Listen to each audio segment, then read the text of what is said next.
గత ప్రభుత్వం తీసుకొచ్చిన ల్యాండ్ టైటిలింగ్ చట్టం రద్దుకు ముఖ్యమంత్రి చంద్రబాబు నాయుడు చేస్తున్న కృషి హర్షణీయమని టీడీపీ లీగల్ ప్రధాన కార్యదర్శి విశాఖ బార్ అసోసియేషన్ సభ్యులు ఎస్వి రమణ పేర్కొన్నారు. విశాఖలో ఆయన మీడియాతో మాట్లాడుతూ ఓ వర్గం ప్రజలకు లబ్ధి చేకూర్చడం కోసం జగన్ సర్కార్ ఈ చట్టాన్ని తీసుకురావడం దుర్మార్గమని, దీనిపై రాష్ట్ర వ్యాప్తంగా న్యాయవాదులు 89 రోజులు పోరాటం చేశారని తెలిపారు.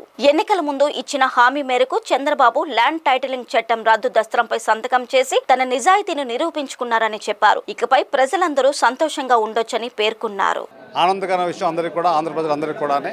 ఎందుకంటే గత ప్రభుత్వంలో తెచ్చిన ఒక భయంకరమైన యాక్టు, ల్యాండ్ టైటిలింగ్ యాక్ట్ అనేది ఒక యాక్ట్ని పట్టుకొచ్చారు.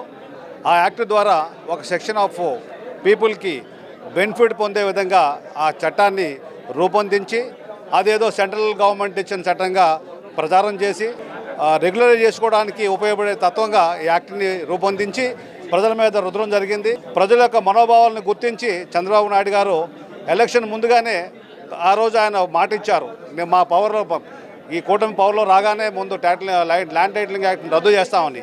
అనుకున్నది అనుకున్నట్టుగానే ఆయన మాట నిలబెడే తత్వం మనిషి కాబట్టి ఆయన నిన్న ఏదైతే క్యాబినెట్ నోట్ మీద ముందు సంతకం పెట్టి ఒక ప్రారంభం చేశారు.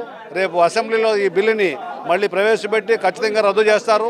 కాబట్టి ఈ యాక్ట్ మూలంగా అంటే ఈ రాష్ట్రానికి పడిన శని సేడా వదిలిందని చేసి మేము సగర్వంగా చెప్పుకుంటున్నాం. ఆంధ్రప్రదేశ్కి అందరికీ కూడా ఒక మహా సంతోషకరమైన దినంగా నిన్న మనం పరిగణించవచ్చు. ఇక ఫ్యూచర్లో కూడా మంచి ఒక మంచి పాలనతో చంద్రబాబు గారు ఈ రాష్ట్రాన్ని అభివృద్ధి చెందుతారని చెప్పేసి మేము అందరూ ఆశిస్తున్నాం.